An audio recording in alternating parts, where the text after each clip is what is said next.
Hello, I'm Lene Rhodes, owner of Mix Cosmetics. I make custom organic makeup, skincare, and body care, and I like to bring videos to you about once a week about more about the ingredients and how products are made rather than how to apply makeup. And so a few weeks ago, somebody asked me about climate change, and I talked about it last week, and I talked about how some of the choices, or a lot of the choices I've made in my business, I actually have chosen products that are not affected by climate change. But this week, I don't really like being one of those, the sky is falling kind of people. And so I always say things are figure outable because I just always hope for the best. And I know that as humans, we are really resilient. So if there is climate change, and as we begin to desertify and to see bigger climate events, flooding and earthquakes and that kind of thing, I know that we will figure out how to make the best of it, but we are definitely going to see some loss of habitat and loss of plants. And one of them that is really struggling, one of the plants that's really struggling right now and would sadden me tremendously to see us lose, is the olive plant. The olive trees are struggling with a disease in Italy, especially. We don't have it here in the US yet, but these trees are struggling to produce and struggling to overcome this disease. And so olive oil has become more expensive. It's become a little bit harder to produce. The US is producing more of it, but it's being produced in California, which is in an enormous drought, and they do require water. They're not quite as thirsty as some other trees, but they do require water.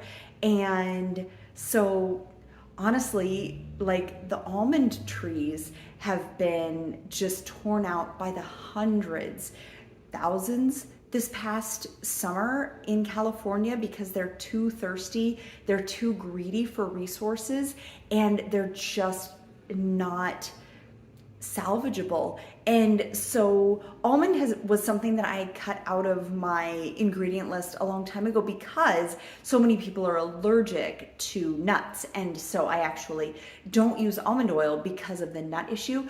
But if olive suffers that same fate, I will really, really struggle in my business because I use olive oil.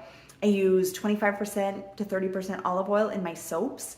I use olive oil emulsifiers. So there's one called Olive M 1000 and there's Olive M 800, Olive M 900. And I use those in my organic body care products and some of my facial care products because olive oil is so good for your skin that an emulsifier, something that holds oil and water together made from olive oil, is fabulous for your skin. And so I use olive oil really pretty regularly, and I would hate to lose that and not be able to source it.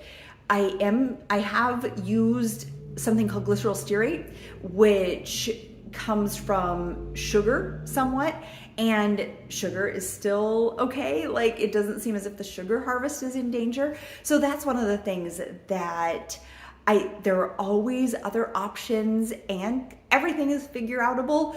Sometimes I just don't want to figure it out. I want to be able to utilize the ingredients like olive oil that have been used for thousands of years, and we know it's safe for our skin. We know it's biodegradable. We know it's safe for the planet. So there are things that I hope are salvageable and figure outable as we get deeper into climate change and see these places where we've traditionally grown olives maybe change. So that's one of my bad news climate change stories that I am seeing come, and I hope it doesn't fully come to fruition. So I will talk next week about a couple of other ingredients and what they do and how I use them and how they're being affected by climate change. We'll talk to you soon. Lene with Mix Cosmetics. Thank you.